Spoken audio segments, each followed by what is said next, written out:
là où tous les afropreneurs se rencontrent et d'autres naissent.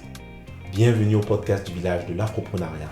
Je m'appelle Lério Tcheko et je suis afropreneur chez Apéraf, une food tech spécialisée dans la cuisine africaine. Pour cet épisode du podcast, je reçois Landry Djimpe, président du REDA.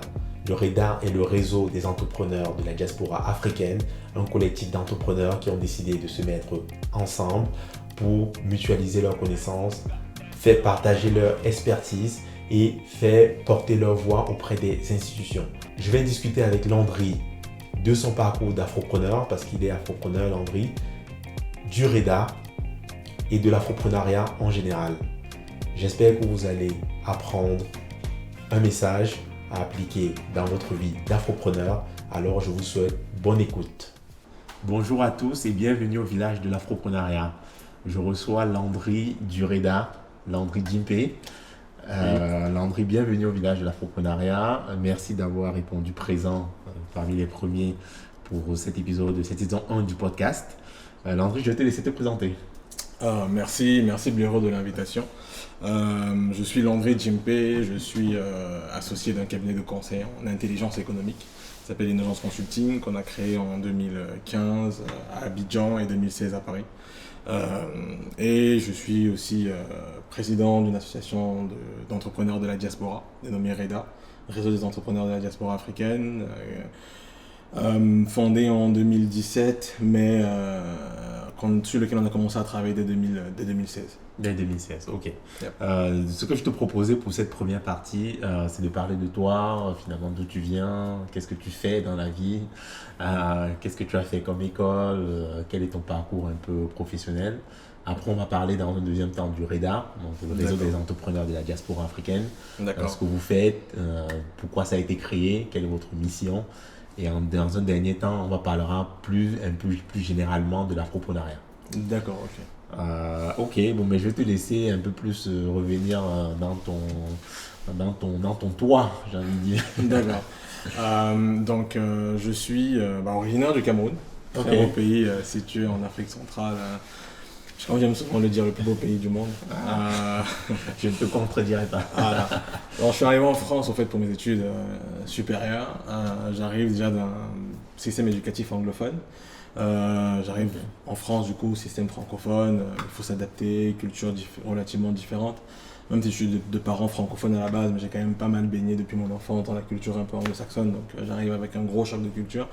Ok, je te coupe vite fait, mais pourquoi c'était un choix de tes parents? C'est peut-être parce que tu vivais du côté anglophone du Cameroun, je sais pas. Je crois que mes parents, mon père notamment est un fonctionnaire d'État, donc il a un peu baigné dans l'administration française relativement post-coloniale. Donc il y a le côté aussi excellence éducative scolaire française dans laquelle il a baigné. Donc pour lui, aller en France après nos études, c'était un peu une sorte de rituel, si je puis dire. Tant plus que j'avais déjà une aînée qui était en France, j'arrivais en France aussi avec une de mes grandes sœurs. Elle a voulu d'ailleurs aller plutôt qu'en Allemagne, mais ça n'a pas forcément fonctionné. Okay. Donc on s'est retrouvés en France, j'arrive en France, je fais des études d'ingénierie à la base. Donc je fais un master en ingénierie mécanique et thermique. À la suite de quoi je regarde un peu les perspectives de carrière et très beau boulot qui m'est proposé chez un constructeur automobile. Mais l'offre de mission, en tout cas, le contenu de la mission ne m'intéressait pas.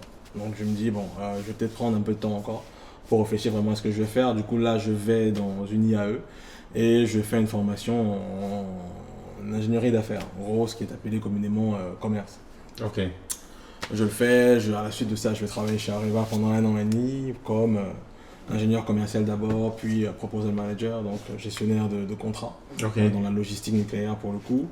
À la suite de ça aussi, je me rends compte que j'étais pas forcément à ma place, parce que j'étais dans une boîte où mon N+1 était le directeur commercial d'une filiale, une des plus grosses filiales du groupe dans lequel je travaillais. Il avait encore 12 ans devant lui pour prendre la retraite, donc autant dire que très jeune, le plafond de verre se posait déjà. Okay. Donc, et c'est là où à l'époque je travaillais sur un projet d'une application de traitement d'informations en temps réel, collecte et traitement d'informations en temps réel, dont j'ai lancé un prototype que j'ai testé, qui fonctionnait, donc j'avais une sorte de proof of concept. Okay. Seulement, j'avais 2 associés à l'époque, 2 potes à moi qui se sont mariés pendant la démarche. Donc, moins de temps à consacrer au projet. Moi étant le non-tech de l'équipe, je me suis dit, bon, comment est-ce que je fais? Et c'est à ce moment-là que je rencontre un pote à moi à qui j'échange sur ce que je fais actuellement, le fait que le groupe dans lequel j'étais ne me passionnait pas, le projet sur lequel je travaillais. J'étais en entretien d'ailleurs, c'était en 2014, avec une boîte de e-commerce, Licorne aujourd'hui, dont on ne citera pas le nom, pour rejoindre les premières équipes au Nigeria à l'époque. Okay. Et donc on discute et il me dit, ah mais je suis en train de lancer un cabinet d'intelligence économique. C'est de la collecte, traitement d'informations, mais non plus en temps réel, mais et dans une approche plutôt macro. Moi j'allais sur une approche micro, donc chez des particuliers, collecter l'information chez des particuliers. Et eux, ils avaient une approche plutôt macro, plutôt sur les éléments économiques pays et sous-régionaux. Et donc c'est comme ça que je lui demande lors de la discussion, mais est-ce que tu cherches un investisseur? Il me dit non, je veux pas d'investisseur, mais je veux un associé. Et ton profil m'intéresse parce que tu as un côté biz-dev qu'on n'a pas encore dans l'équipe. Dans l'équipe, c'était 2 personnes, sa sœur et lui. Deux cofondateurs. Deux cofondateurs, effectivement. C'est comme ça que je rejoins l'équipe et on lance le cabinet du coup à Abidjan. On lance le cabinet à Abidjan et on lance à Paris l'année d'après. C'était en 2015. On lance à Paris l'année d'après et depuis l'histoire s'écrit. Ok, très bien, très intéressant. On va parler d'innogence, mais moi j'aime bien revenir vraiment sur la source en fait. Oui, donc tu es né au Cameroun, j'imagine. Oui, né grandi au Cameroun. Né grandi au Cameroun, tu as vécu dans quelle ville?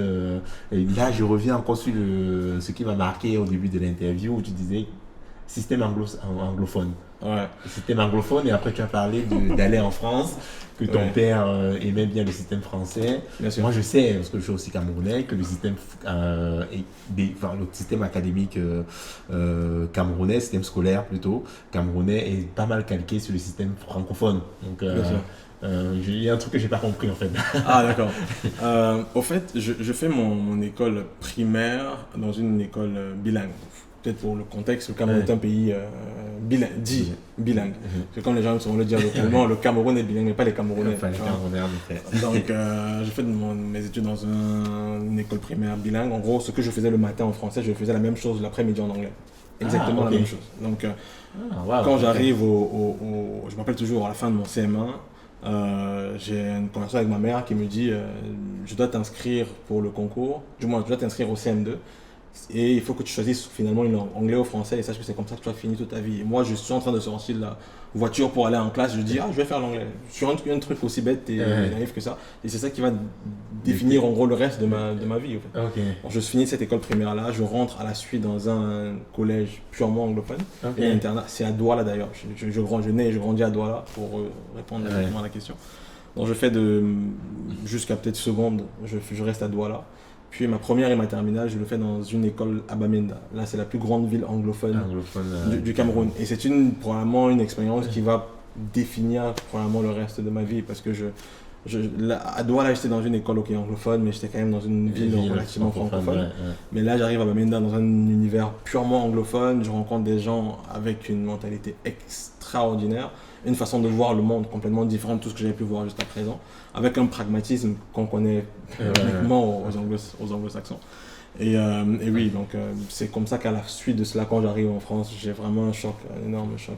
Donc tu es en train de me dire qu'en CM1, tu avais quoi, 8-9 ans? Oui. Ta mère t'a laissé en fait faire un choix qui allait définir la suite de ta vie. Et effectivement. Est-ce que aujourd'hui ou est-ce qu'à un moment donné tu as redemandé, mais c'est de décider à 9 ans non, c'est assez exceptionnel en fait. Effectivement, et le pire c'est que c'était vraiment une conversation où j'étais déjà sorti de la voiture pour rentrer dans le portail de l'école. Elle me dit mais ton oncle va venir t'inscrire dans la journée, dis-moi qu'est-ce que tu veux faire. Et sur un coup de tête je dis l'anglais. Pourquoi je ne sais pas jusqu'aujourd'hui. Et si tu avais dit français, tu t'avais inscrit en français, elle avait aucune idée, elle t'avait déjà responsabilisé en fait quelque part. Effectivement. Donc, Ok, très intéressant. Et du coup, tu m'as dit, tu arrives à Bamenda, tu aimes le système anglophone en fait, quelque part. Mais pourquoi la France alors parce qu'au même moment, du moins, quand je finis du coup à Bamenda, j'ai une grande sœur qui vit à Paris. J'ai une autre grande sœur qui est en train de faire les dossiers pour aller en Allemagne continuer ses études. Mais ça n'aboutit pas. À plusieurs reprises, ça n'aboutit pas. Et donc, à un moment donné, mon père se dit, bon, si ça n'aboutit pas, tu vas refaire tes dossiers plutôt pour la France. Et en tous les cas, il y a ton petit frère aussi, vous allez faire les dossiers ensemble, vous allez aller donc c'est plutôt une sorte de regroupement familial qui... Voilà, probablement. Ce qui est assez intéressant. Et toi, tu voulais y aller ou pas? Honnêtement, oui. Je voulais probablement quitter un peu le Cameroun parce que bon, je voulais voir aussi autre chose. Je veux dire, très très jeune, j'ai été habitué à vivre hors de la maison. J'ai toujours fait l'internat. Après ça même, j'ai toujours vécu un peu hors de la maison. Donc du coup, je me suis dit, bon, pourquoi pas, c'est dans la droite ligne de ce que j'ai toujours vécu, quoi, aller vivre hors de chez moi. Je veux dire, la France par rapport par exemple à l'Angleterre ou les États-Unis, est-ce que tu avais toi une envie d'aller dans un autre pays? Je sais pas. Non, pas tant que ça finalement. La France pour moi était un peu le choix de facilité entre guillemets, dans la mesure où j'allais retrouver ma grande sœur, j'allais avec une autre sœur, donc du coup on allait recréer un peu le cocon familial à Paris. Ce n'était plus à Douala pour le coup, mais ce serait à Paris. Donc là où en Angleterre ou aux États-Unis, je serais allé tout seul. J'aurais dû redécouvrir le monde. Oui, non, je pose la question parce qu'à 9 ans, tu as demandé, mais j'ai l'impression que finalement, quand tu finis je ne sais pas c'est à quel moment que tu dois aller en France d'ailleurs. C'est après le bac. Après le bac. Après le bac, oui. Après le bac, j'ai l'impression que c'est un peu drivé par la famille, ce qui est assez marrant. Ouais. Non, même pas. En fait, après le bac, pour tout te dire, j'ai fait En fait, mon père m'a demandé si je veux rester au Cameroun, si je veux continuer, ou si je vais aller à l'étranger. Moi, j'ai dit, bon, partir, pourquoi pas. Et il m'a dit, ok, trouve-toi une inscription. Clairement, trouve-toi une inscription où tu veux. Donc, du coup, moi, j'ai postulé en Suède, en Irlande, j'ai postulé un peu partout. Je crois que j'ai postulé en Russie d'ailleurs. Et en fait, c'est quand j'ai eu l'inscription en Finlande et en Suède, ainsi qu'en France. À la fin, au moment de choisir, et en Irlande, je crois que j'ai pas trop continué, et au moment de choisir maintenant le pays où aller, je me suis dit, bon, j'ai mes deux sœurs qui sont autant aller. Il y avait toujours quand même un choix en fait. J'avais le choix, comme je gardais quand même la maîtrise sur le choix du pays où partir. Et là, j'imagine que tu as fait un bac scientifique au Cameroun. Oui. Un bac scientifique au Cameroun, tu vas vers des études d'ingénieur. Oui. C'était drivé par quoi en fait?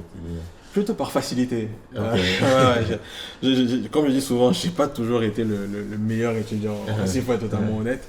J'ai toujours cherché un peu le choix de facilité. Donc j'étais plutôt à l'aise en physique et relativement en mathématiques. Donc je me suis dit, bon, j'aime pas forcément trop lire. J'avais beaucoup de facilité en chimie, mais il fallait énormément lire. Donc ça n'était pas trop fort. Retenir aussi les formules. Voilà, retenir les formules, la chimie organique, tout ça là, bon, pas rentrer dedans. Mais j'avais énormément de facilité. D'ailleurs, j'ai été discuter pas mal à l'université sur la filière chimie, mais bon, ça ne me passionnait pas plus que ça.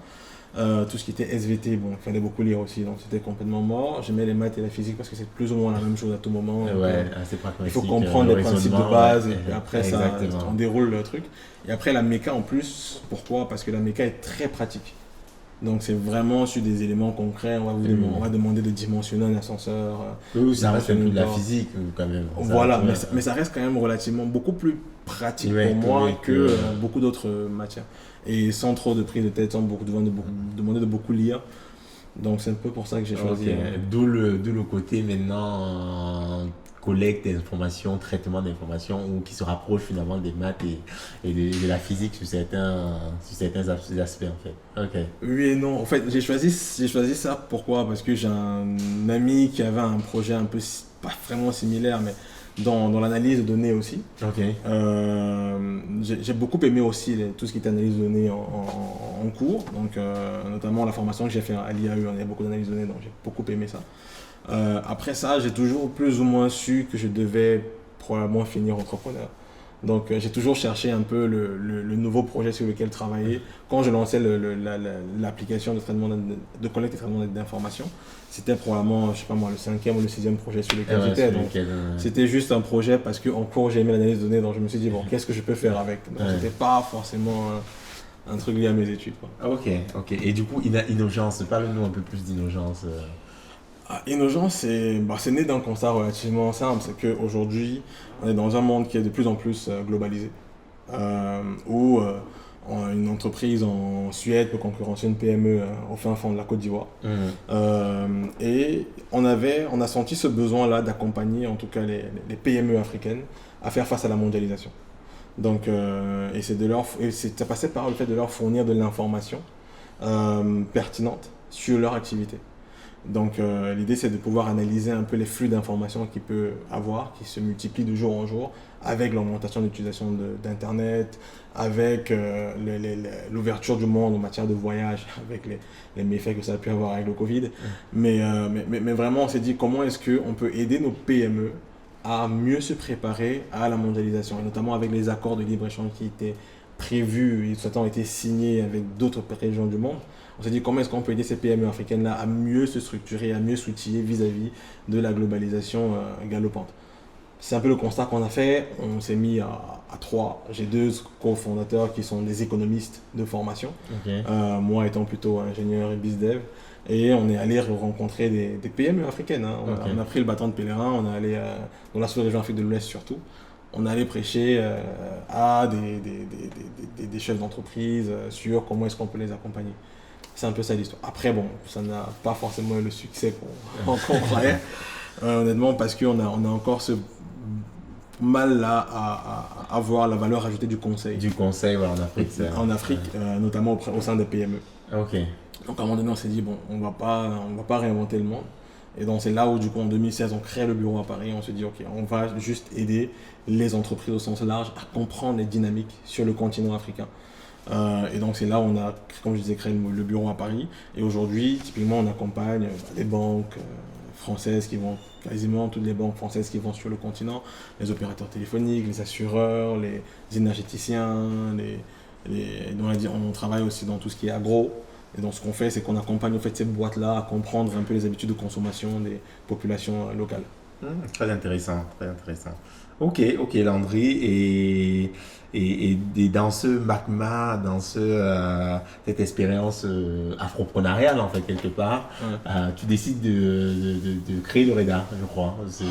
Oui, en fait pourquoi ? Parce que, comme je disais, 2014-2015, je suis un peu blasé par le travail que je fais. Je sais très bien que je n'irai pas bien loin dans le salariat en général et notamment dans la boîte dans laquelle j'étais en particulier. Et c'est le même moment où on a en France en tout cas la redéfinition de la mission de BPI France. On a un président, notamment le président François Hollande, qui est à fond sur les questions d'entrepreneuriat, qui est à fond sur les questions Afrique aussi. Et c'est là où et donc du coup j'assiste à pas mal de conférences sur l'entrepreneuriat parce que c'est un truc qui me parle beaucoup. Je veux dire, depuis mes études en France, j'ai monté pas mal de petits business. Je me suis lancé dans le e-commerce à l'époque en 2010 ou 2011. J'ai acheté les fins de série chez Cdiscount pour les vendre à Abidjan. J'ai fait dans la photographie, mais bon, échec total. Il fallait que j'achète un appareil photo et filmer, ça devait être joli. Donc j'ai un pote qui me disait « Ah, je fais des 400 € par jour via la photo. » J'ai dit « Ah, vends-moi ton appareil photo, tu vois. » J'ai investi dans l'appareil photo, je me suis rendu compte que gérer l'ouverture, l'exposition, c'était plus compliqué qu'acheter l'appareil photo.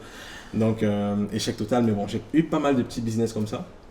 Et dans autour de 2014-2015, j'étais vraiment dans la réflexion de faut que je me retrouve une nouvelle activité, que je me lance vraiment et de façon plus structurée pour le coup. Et j'ai fait pas mal de conférences et on parlait beaucoup d'entrepreneuriat, financement, machin.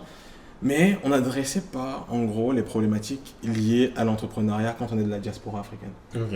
Et comme j'aime souvent le dire, je ne pense pas que la diaspora africaine ait plus de contraintes que d'autres communautés. Je pense juste qu'on a des contraintes qui sont liées à notre appartenance. Tu vois, je prends mon exemple encore. Généralement, pour beaucoup de jeunes de la diaspora, quand on arrive en France, les parents espèrent qu'on arrive, on fasse une carrière d'avocat, de médecin, d'ingénieur, de je ne sais pas trop quoi, et qu'à la fin du mois, pour certains, pas forcément. Je veux dire, moi, j'ai la chance de ne pas avoir des parents qui me demandent à la fin du mois d'envoyer une partie du salaire, mais la vérité est que beaucoup, quand même, membres de la diaspora, ont des gens à soutenir dans leur pays d'origine. Et donc, du coup, on ne comprend pas forcément toujours que tu puisses quitter un boulot où tu as une carrière garantie pour te lancer dans un truc totalement inconnu. L'entrepreneuriat, c'est vraiment ça. Donc, c'est ça. Et donc du coup, je trouve qu'on n'adressait pas forcément ces problématiques-là, même les problématiques administratives. En France, quand on est de la diaspora, administrativement, c'est pas toujours évident d'entreprendre quand on a un certain statut administratif. Bon, je l'ai vécu, donc je peux vraiment en témoigner pendant 4 heures, un autre jour peut-être. Mais du coup, je pense qu'il y avait vraiment il manquait de plateforme, en fait, pas au sens numérique, mais lieu d'échange où on pouvait discuter des problématiques liées à l'entrepreneuriat quand on est de la diaspora. Notamment même, si demain je veux monter un restaurant à Paris, le parcours de financement, il est classique. Je vais dans une banque, j'amène un business plan, il va regarder un peu le quartier, la fréquentation, les machins, il sait déjà, il a des grilles d'argent qu'il peut me donner. Si je dis au même banquier que je vais monter un restaurant à Abidjan, j'ai potentiellement un marché plus élevé, il ne va pas me suivre. C'est normal, parce qu'il va se dire, si tu fais faillite, je ne sais pas comment je vais récupérer mon argent. Donc du coup, c'est tout ça, cette frustration-là, qui m'animait en tout cas. Et il y a eu un élément plus ou moins décisif, je crois que c'était en décembre 2016. Je retrouve il y a le MEDEF, le patronat, l'un des organisations patronales françaises, qui organisait une rencontre autour de jeunesse employabilité en Afrique. Non, jeunesse entrepreneuriat employabilité en Afrique. Donc du coup j'arrive à l'événement, je me dis mais attends, c'est juste pas normal, on peut pas parler de jeunesse employabilité entrepreneuriat en Afrique, à Paris, au sein du MEDEF, il y a un problème. Et j'écoute des discussions, les gens qui sont invités, c'est des très grands patrons africains, patrons de banques, de chaînes hôtelières, de pas mal de choses. Et à la fin de la journée, je regarde, je me dis non mais il manque un truc. On a des grands patrons français, des grands patrons africains. Le MEDEF est connu comme le patronat des grands patrons, il y a beaucoup de PME, mais ce jour-là, c'est les grands patrons français, les grands patrons africains qui veulent faire du business ensemble. Ça, c'est génial.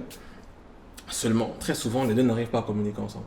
Et pourtant, il y a un maillon qui peut être essentiel dans tout cela, c'est la diaspora. Pourquoi ? Parce que pour beaucoup de membres de la diaspora, on est très souvent nés en Afrique, on est venu ici pour les études. Donc du coup, on comprend plus ou moins le mindset en France et en Afrique. Donc on peut être ce pont-là, notamment en matière de business. Moi, je ne dis même pas pour... Il y en a même qui veulent rentrer dans les entreprises africaines éventuellement pour développer. Et donc ce jour-là, par chance, je rencontre aussi d'autres personnes que je connaissais déjà par mon parcours un peu sur la place parisienne.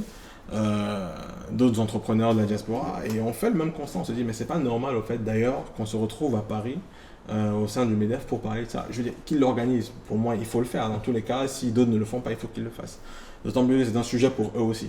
Mais néanmoins, nous, en tant que diaspora, qu'est-ce qu'on fait pour adresser nos problématiques? On ne va pas attendre d'autres personnes de venir adresser nos problématiques. C'est à nous de nous lever et de dire, ok les gars, on se lève et on adresse les problématiques qui sont inhérentes à notre condition. Donc c'est comme ça qu'on forme un petit collectif de 10 personnes qui étaient présentes ce jour-là. Et on se dit, on va monter une association qui va être une plateforme pour adresser ces sujets-là. Et c'est comme ça, décembre 2016, si j'ai pas de mémoire, que le REDA naît au sous-sol même du MEDEF. C'est une belle histoire, ça. C'est une très très belle histoire. Et vous décidez tout simplement de l'appeler réseau des entrepreneurs de la diaspora africaine, ce qui est très pragmatique et totalement assez clair en fait. C'est ça. En fait, parmi les 10 personnes au début, il n'y avait pas personne en marketing, personne en communication. Donc c'était des gens qui... Non, mais le REDA, c'est un bon nom. Hein. À la fin, les gens nous ont dit, finalement, heureusement, vous n'avez pas de personne pour vous trouver un truc. Mais vraiment, on s'est dit, allons au plus simple. Clairement, c'est le réseau des entrepreneurs de la diaspora africaine. Et pourquoi diaspora africaine ? On s'est dit, on ne va pas avoir une logique encore un peu... par pays territorialisé. On ne va pas faire les entrepreneurs de la Casamance, les entrepreneurs du Cameroun, les entrepreneurs de l'Afrique de l'Ouest. Non. Non, moi je suis camerounais, j'ai monté une deuxième activité en Côte d'Ivoire aujourd'hui. Demain, je suis en train de réfléchir à monter un bureau à Accra ou à Dakar. Pourquoi est-ce que je ferais un truc uniquement de Camerounais ? Tu vois ce que je veux dire ? Donc nous, on a vraiment eu dès le départ cette vision. En plus, les 10 personnes qui étaient présentées, 10 nationalités différentes, peut-être 8 dès le départ. Et l'avantage de ça, c'est que finalement, on peut adresser n'importe quelle partie, n'importe quel partenaire, qu'il soit guinéen, malien, algérien, sud-africain, et il va se reconnaître dans le collectif parce que dès le départ, on se dit vraiment panafricain. Et l'avantage de ça, c'est qu'aujourd'hui, nous sommes une trentaine de membres avec 14 nationalités. Ok.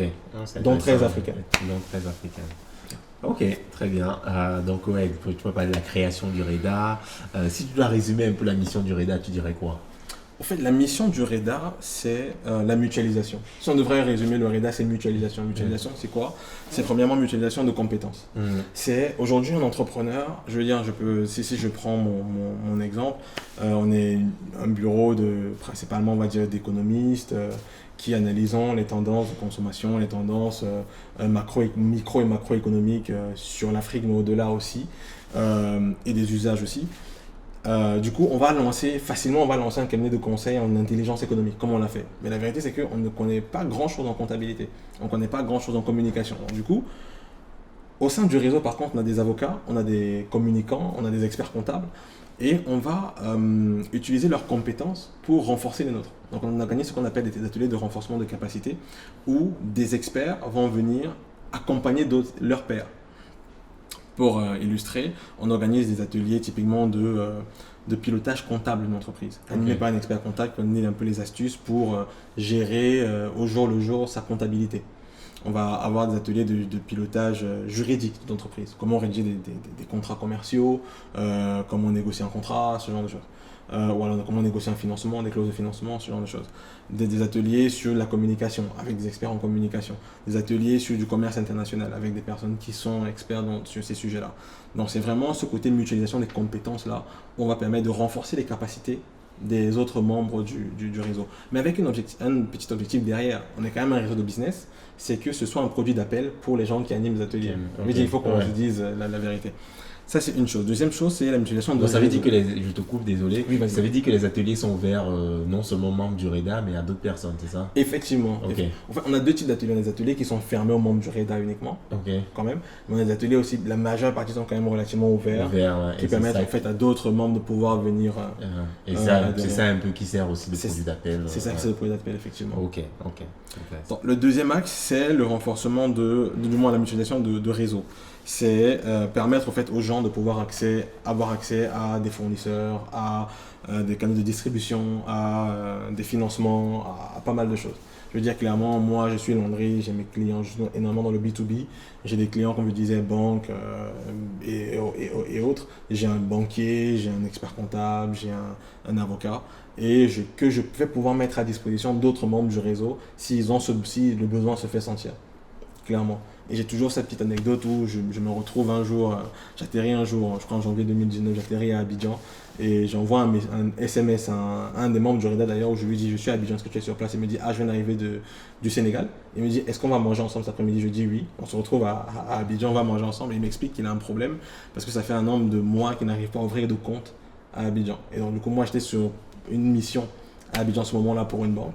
Et je lui dis, mais j'ai le contact qu'il te faut dans une banque de la place. Je lui donne le numéro de 2 banques, une deuxième banque que je prospectais d'ailleurs. Et c'est comme ça que quelques jours après, il ouvre un compte où ça faisait des mois, il n'arrivait pas à ouvrir le compte. Donc c'est vraiment ce côté de mutualisation de réseau là aussi, même des réseaux de distribution aussi, contact auprès des grands distributeurs. On essaie vraiment de mutualiser en tout cas le canal d'adresse. La troisième chose, c'est... dont on parle un peu moins, c'est les questions de lobbying, parce qu'on s'est quand même créé pour essayer d'adresser certaines problématiques liées à l'entrepreneuriat quand on est de la diaspora. Donc des problèmes comme des questions administratives, je veux dire moi par exemple, j'ai pas mal souffert des contraintes administratives en France liées à mon statut d'entrepreneur de la diaspora.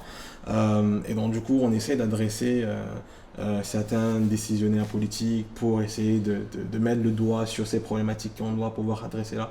Parce qu'on parle beaucoup de développement, d'entrepreneuriat en Afrique, de jeunesse, d'employabilité, mais aujourd'hui, il y a un constat que tout le monde fait, c'est que la diaspora aujourd'hui est le premier bailleur du continent.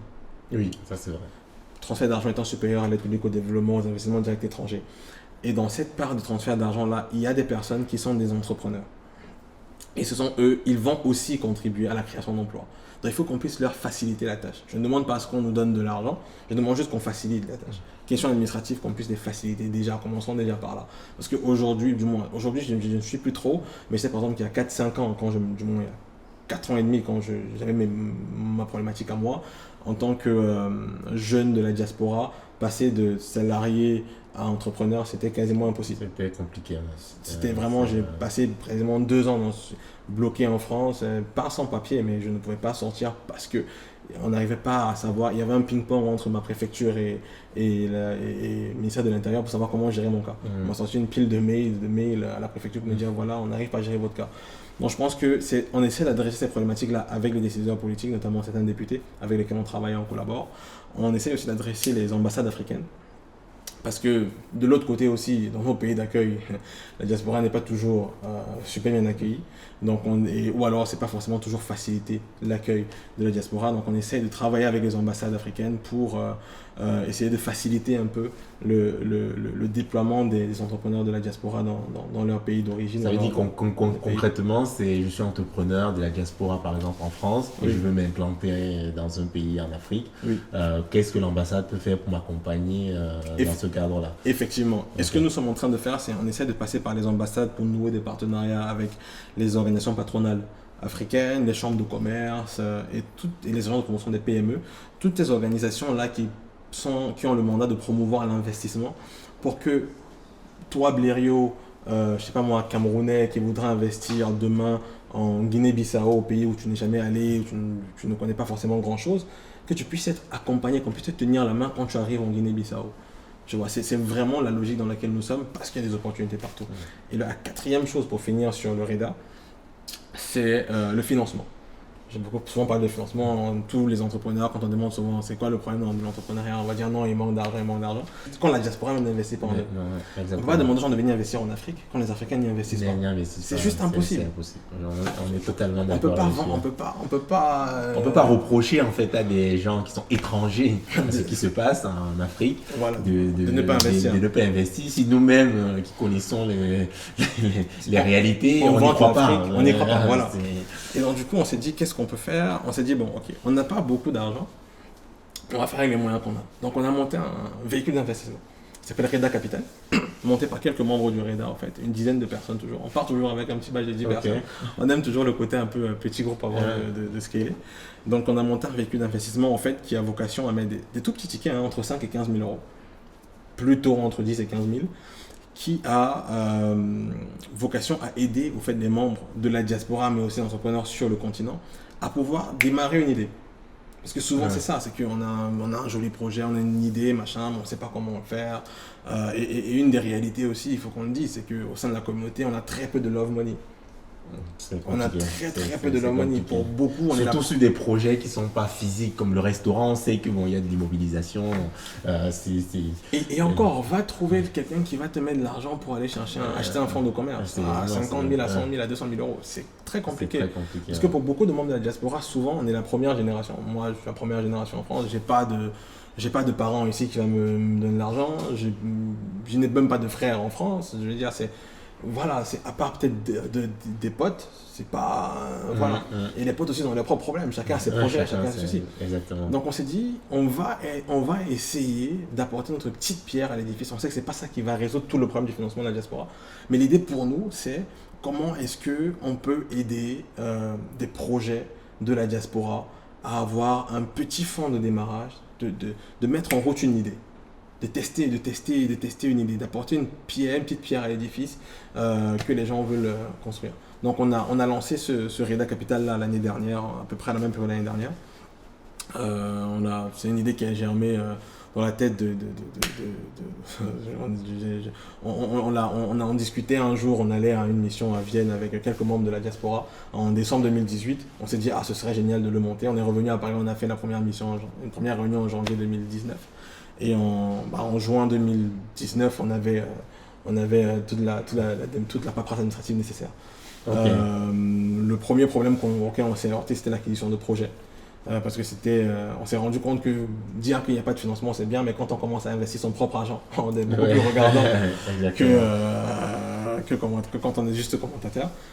Mais bon, là, on a bouclé le premier investissement dans une fintech française portée par un Ougandais qui s'appelle Eversend et qui a vocation à faciliter l'accès aux services financiers aux populations africaines. Ok. Donc, mais là, on est dans d'autres due diligence pour finaliser des investissements. Normalement, d'ici la fin de l'été, on aura 3 à 4 entreprises sous portefeuille. Ok, et vous investissez combien des tickets entre 5 et 15 000 euros, comme je disais. 5 et 15 000 Mais euros. Généralement, on va dire des tickets entre 10 et 15 000. 10 et 15 000 dans une entreprise portée par soit diaspora, soit sur le continent africain. Sur le continent africain. Ok, très intéressant. Et donc c'est un appel d'ailleurs à... Oui, c'est ça que j'allais dire. Comment on fait pour postuler C'est relativement facile. Vous allez sur internet, REDA, REDA-capital, CAPITAL.com et vous aurez un onglet soumettre mon projet. Ok, et suivre toutes les étapes finalement pour voilà, c'est juste un formulaire Google Form à remplir avec quelques éléments et par la suite, il y a une équipe qui rentre en contact avec le promoteur. Ok. J'ai posé la question sur le REDA, sur la création. Tu m'as dit que vous êtes 30 personnes aujourd'hui, oui. Ce qui peut sembler petit pour certaines personnes. Oui. Mais moi, j'ai l'impression en fait que vous voulez faire quand même plutôt un groupe quand même assez intrusif en fait. Au lieu d'aller chercher 100 personnes, 1000 personnes, où on va discuter vite fait sur des réseaux sociaux, vous connaissez, vous partagez les choses, comme vous envoyez des SMS, ça c'est un choix en fait peut-être. C'est un choix fort en fait. C'est drôle que tu me poses la question. Hier, j'ai discuté avec une leader associative à Lyon et qui me demandait mais pourquoi je rejoins votre réseau. Moi je lui ai dit que qu'est-ce que votre réseau m'apporterait. Après il va présenter le REDA. Moi je lui ai dit la première question que je pose toujours aux gens avant d'adhérer au REDA, c'est qu'est-ce que tu apporterais au réseau. Et si quelqu'un n'est pas capable de répondre à cette question-là, on ne l'accepte pas. Parce que pour nous, l'idée n'est pas, on ne cherche pas des consommateurs. On ne cherche pas des consommateurs. On n'est pas là pour grandir de façon exponentielle. On ne veut pas avoir 100 membres si les gens ne sont pas actifs. L'idée pour nous, c'est d'avoir une trentaine, une quarantaine, une cinquantaine de personnes qui sont réellement motivées et qui ont la même vision. Et la force de notre réseau par rapport à différents réseaux que vous allez voir, c'est que les 30 personnes, c'est 30 personnes qui ont la main dans le cambouis. Ce n'est pas des personnes qui sont porteurs de projets. C'est 30 entrepreneurs avec, je crois, 25 à 26 qui sont à 100% dans leur projet. C'est vraiment des entrepreneurs qui ont tout laissé à côté, qui n'ont pas de job à côté et qui sont réellement à fond sur leur entreprise et qui ont une vision et qui sont là vraiment pour... qui coportent ensemble. C'est un peu comme 30 cofondateurs si on revient dans le monde un peu start-up. C'est vraiment 30 cofondateurs. Ce n'est pas 2 cofondateurs avec des salariés, mais c'est 30 personnes qui portent une vision. Et pour nous, on s'assure que le nouvel entrant porte la vision qu'on a et va la porter sur le long terme. C'est comme ça qu'on accepte des personnes. Et du coup, l'adhésion au REDA, c'est uniquement sur recommandation. Oui, c'est très intéressant. Je te pose aussi la question parce que c'est un peu ça le but du village de l'entrepreneuriat, c'est en tout cas cette première saison du podcast, c'est de présenter les initiatives parce que de l'extérieur, on a souvent l'impression que le REDA c'est la même chose qu'un autre réseau, alors que je pense que chaque réseau a son identité, a sa façon de réagir, sa façon d'agir, sa mission. Bien sûr. Et c'est un peu ce que tu nous expliques là. Et si tu dois nous parler de quelques réalisations du REDA, quelques projets à mettre en avant qu'on passe à la dernière partie, parce que le temps file. Bien sûr. Quelques projets. Je crois que l'un des projets pour lesquels je suis le plus fier aujourd'hui, c'est clairement REDA Capital. Pour moi, c'est l'une des premières initiatives que je vois, notamment en France, portée par la diaspora, où on voit des entrepreneurs de la diaspora se mettre ensemble. Parce qu'il y a des entrepreneurs de la diaspora qui investissent tout seuls, mais des entrepreneurs de la diaspora qui se mettent ensemble et qui investissent. Pas des gros tickets une fois de plus. C'est des gens, c'est des tickets 10 à 15 000. Ça ne va pas révolutionner le monde, mais l'idée pour moi, l'esprit qui se dégage par cela, pour moi est faramineux. On est en train de montrer qu'ensemble, on est capable de le faire. Pourquoi on l'a limité d'ailleurs à 10 personnes? C'est parce qu'on se dit, on veut d'abord prouver un modèle avant d'ouvrir. J'ai beaucoup d'amis qui sont salariés, qui gagnent beaucoup d'argent, qui m'ont dit, on veut mettre de l'argent, on veut mettre de l'argent, on veut mettre de l'argent. Moi, je leur ai dit, beaucoup de gens aussi au sein du REDA Capital leur ont dit, non, on va attendre d'abord, laissez-nous valider un modèle avant de pouvoir l'ouvrir. Donc là, vraiment, le REDA Capital, pour moi, c'est l'une des plus grandes réussites, à mon humble avis, du REDA. Deuxième chose, c'est on organisait en 2019, fin 2018, courant 2019, des petits déjeuners au sein d'ambassades africaines. Une fois de plus, pour montrer aux ambassades africaines que la diaspora, ce n'est pas que des revendications politiques, culturelles, mais c'est aussi des acteurs économiques majeurs avec lesquels on peut compter. Et donc, on a notamment un de nos membres, qui est notre vice-président aujourd'hui d'ailleurs, Guy, que je salue, et qui est allé un jour à un petit déjeuner à l'ambassade du Burkina. On a présenté un peu les projets structurants du Burkina dans l'année à venir. Et à la suite de cela, il a rencontré le ministre de l'énergie au Burkina et le ministre de l'Habitat. Et aujourd'hui, il est sur un projet de centrale thermique au Burkina et 4000 logements.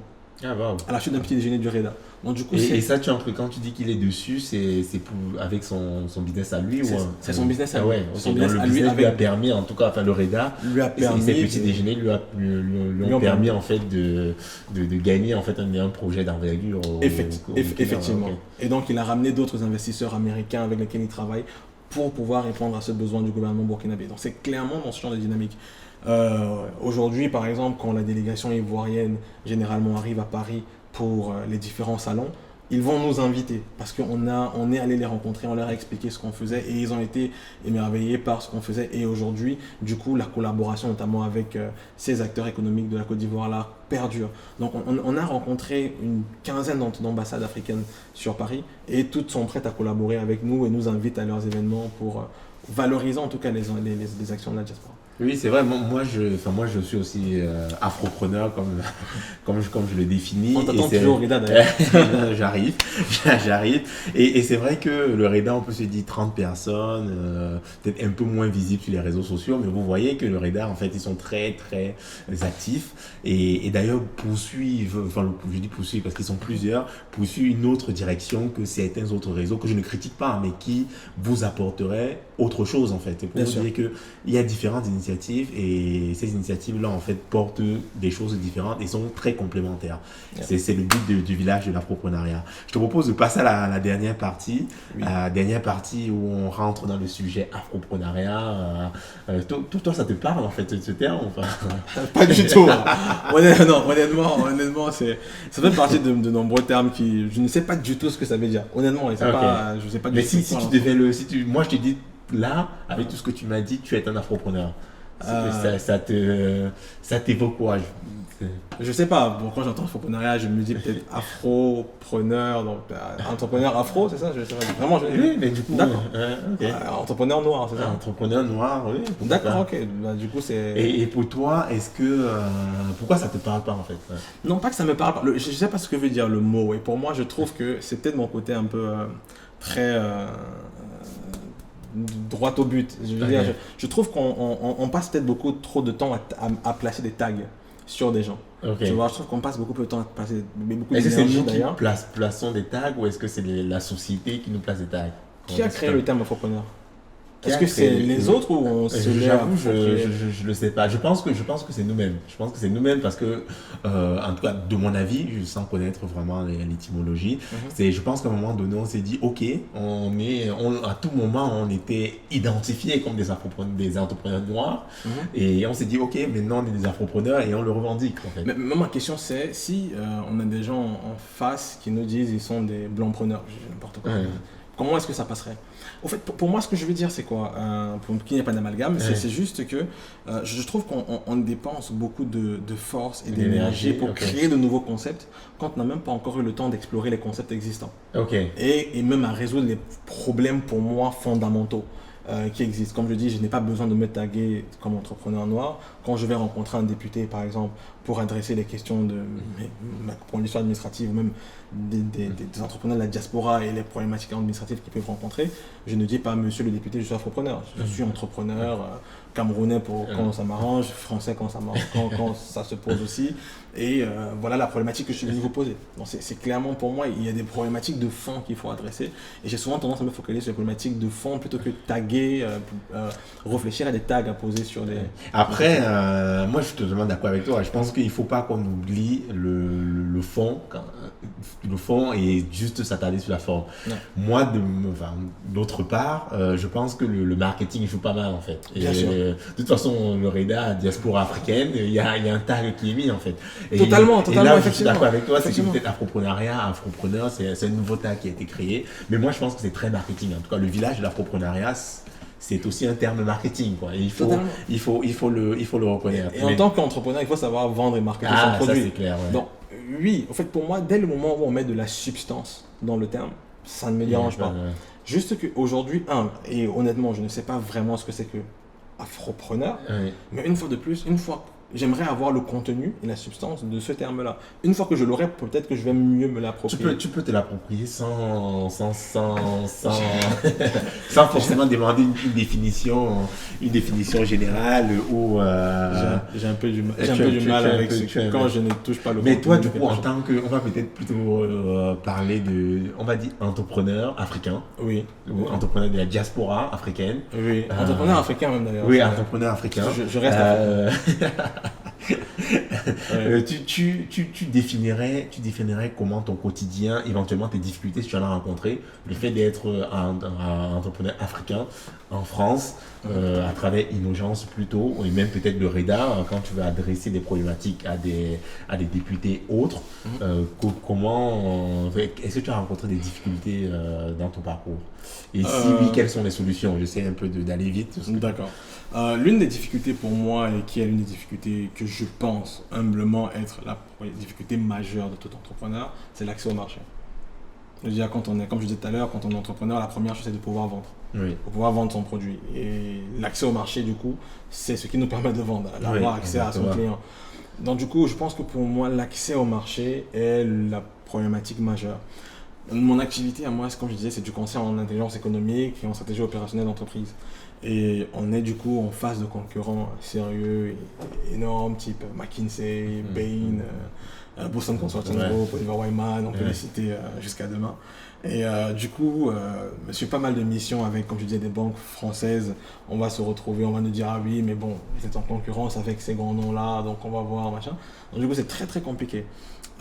Et il faut souvent réussir à trouver des sponsors au sein de ces entreprises-là qui vont croire en vous, qui vont réellement croire en vous et vont se dire ok, on va faire un pari avec cette nouvelle entreprise-là, cette jeune entreprise, ces jeunes-là, parce que dans tous les cas, nous au sein d'Innogence, on est tous relativement jeunes, c'est une très jeune entreprise, on est tous relativement jeunes, et on se dit, et qui disent ok, on va faire confiance à ces jeunes-là pour nous accompagner sur X ou Y problématiques. Donc nous aujourd'hui, notre principale difficulté, que ce soit en tant qu'Innogence, que ce soit en tant que mon retour avec les entrepreneurs en général, en tant qu'association même, c'est l'accès au marché. C'est l'accès au marché. Et du coup, est-ce que tu utilises la carte un peu identitaire même si finalement les gros cabinets, McKinsey, BCG, Bain et tout, ont des Africains dans leur sein et ont aussi même de l'expérience. Est-ce que de temps en temps, vous jouez la carte de on est quand même...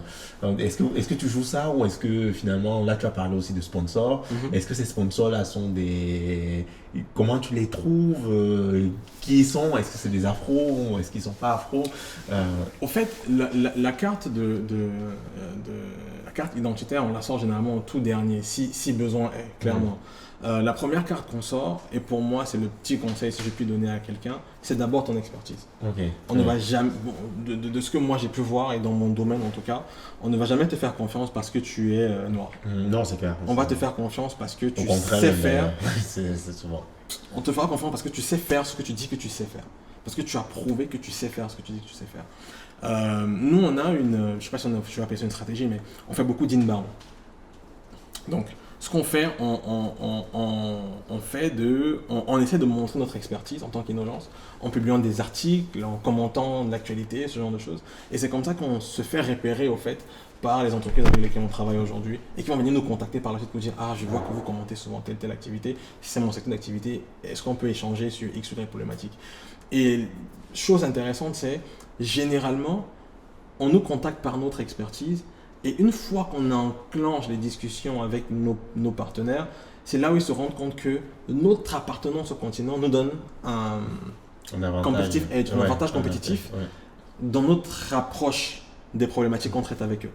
Donc, ils voient d'abord l'expertise et une fois qu'on échange ensemble, ils se rendent compte qu'au fait, ils ont une expertise, ils ont une particularité dans leur expertise. C'est un peu la cerise sur le gâteau. C'est la cerise sur le gâteau, effectivement. Je fais juste une petite pause. Inbound marketing, en fait, c'est le fait de créer du contenu sur ton expertise qui va permettre à des clients de voir ce contenu-là et de reconnaître finalement ton expertise à travers le contenu que tu as créé. Donc ça, c'est pour les gens qui ne connaîtraient pas peut-être le terme. Désolé. Non, c'est pas grave. Ok, on va essayer d'aller vers la conclusion. Toi, aujourd'hui, en tant que afropreneur avec Innogence Consulting, en tant que membre et président du REDA, je ne sais pas si je l'ai dit par ailleurs, quels sont les conseils en fait que tu pourrais donner à des afropreneurs qui veulent se lancer ou qui veulent développer leur entreprise? Je ne suis pas du tout familier de donner des conseils aux gens. À travers ton retour d'expérience, en fait. Tout ce que je dirais, c'est que il y a, notamment à ceux qui veulent se lancer, il y a une grosse mouvance, il faut se lancer, l'entrepreneuriat, machin, c'est bien beau. Mais l'entrepreneuriat est rude, c'est dur. On va se dire la vérité, c'est très très dur. Il y a des jours où je sais que je suis à l'écoute, mes associés vont l'écouter, ils vont rigoler, mais il y a des jours où je me lève le matin et je me dis, mais qu'est-ce qui m'a pris de quitter le groupe où j'étais avant? Donc, c'est pas facile tous les jours. Je veux dire, souvent on peut se dire, oui, mais je travaille pour quelqu'un et je l'enrichis. J'ai envie de te dire un truc, tu te lances ta boîte, tu enrichis toujours quelqu'un. Pourquoi on service à quelqu'un? Et ton service, c'est une valeur ajoutée pour la personne avec laquelle il va pouvoir créer de la valeur aussi. Donc, on enrichit toujours quelqu'un. Il faut vraiment savoir pourquoi on fait ce qu'on fait. Et donc, pour moi, c'est que c'est compliqué. Après, il faut vraiment faire quelque chose pour lequel on a une réelle passion. Parce que c'est... une fois que la raison est partie, souvent c'est la passion qui prend le relais. Et sans passion, ça peut être compliqué. Je suis relativement d'accord en fait. On a l'impression que l'entrepreneuriat c'est facile. Il faut quand même qu'on se le dise. 9 sur 10 entrepreneurs échouent. Donc si vous commencez demain, vous allez probablement échouer. Nous on est entrepreneurs, on n'a pas encore réussi. Ça c'est quelque chose qu'il faut garder en tête. Et ce que Landry disait, c'est au final, on est toujours dans une relation où on doit être win-win. Quand tu es salarié, il faut juste savoir ce que tu gagnes. Au lieu de te dire en tant que salarié, tu perds forcément. Si tu perds, il faut changer d'entreprise. Tu peux rester salarié et gagner en fait. Et du coup, c'est pas forcément en étant entrepreneur que tu vas gagner. Ça, c'est d'ailleurs 9 personnes sur 10 échouent. Donc, tu as plus de chances de gagner en étant salarié qu'en étant entrepreneur. Mais après, une fois qu'on a dit ça, moi, on vous encourage toujours à entreprendre. Faites des choses, suivez vos passions. Et je pense que c'était un peu le discours que tu portais. Pour finir, je vais te demander, est-ce que tu as des mentors, Landry? Des mentors? Un mentor, ce que j'ai dit. Non. Pas vraiment. Pas vraiment. J'ai pas de personnes que je suis comme ça, non. Oui, Landry, est-ce que tu as des livres que tu proposerais à nos auditeurs? Pour les personnes qui sont passionnées d'Afrique et de développement, il y a un livre que je conseillerais vivement, c'est Prosperity Paradox, écrit par Clayton Christensen, qui est l'un des plus grands, qui est décédé il y a quelques mois, qui est l'un des plus grands consultants stratégie dans le monde, et Fosa Ojomo, qui est dans son équipe et qui est un consultant nigérian aussi, qui parle au fait de comment créer de la richesse et de la valeur grâce à l'innovation dans des endroits complètement défavorisés économiquement. Et ce qui m'a marqué au fait, c'est qu'il revient sur la croissance, la naissance et la croissance d'entreprises comme Samsung, où on voit des entreprises nord-coréennes qu'on connaît aujourd'hui, les Hyundai, Samsung, Honda et autres. Certaines de ces entreprises, comme Samsung par exemple, a commencé par la vente de poissons, avant de devenir le leader électronique qu'on connaît aujourd'hui. Certaines entreprises d'ailleurs, fascinant, nourrissaient leurs employés avec du riz qu'ils mélangeaient avec du sable pour augmenter le sentiment de satiété. Mais ça a été... En fait, ce qui m'a marqué dedans, ça montre à quel point, à force de la volonté et la ténacité, peut nous permettre de partir d'une toute petite entreprise à devenir un leader mondial demain. Et finalement, qu'il n'y a aucune fatalité. Parce que ce qu'on oublie souvent, c'est que la Corée du Sud, en les années 60-70, avait le même PIB par habitant avait même moins, son PIB par habitant était inférieur à la majeure partie des pays en Afrique. Ouais, dans le Cameroun. Dans le Cameroun. Donc, je pense que c'est un livre, en tout cas, qui ouvre les yeux sur les potentialités du continent africain notamment. Prosperity, tu as dit? Prosperity Paradox.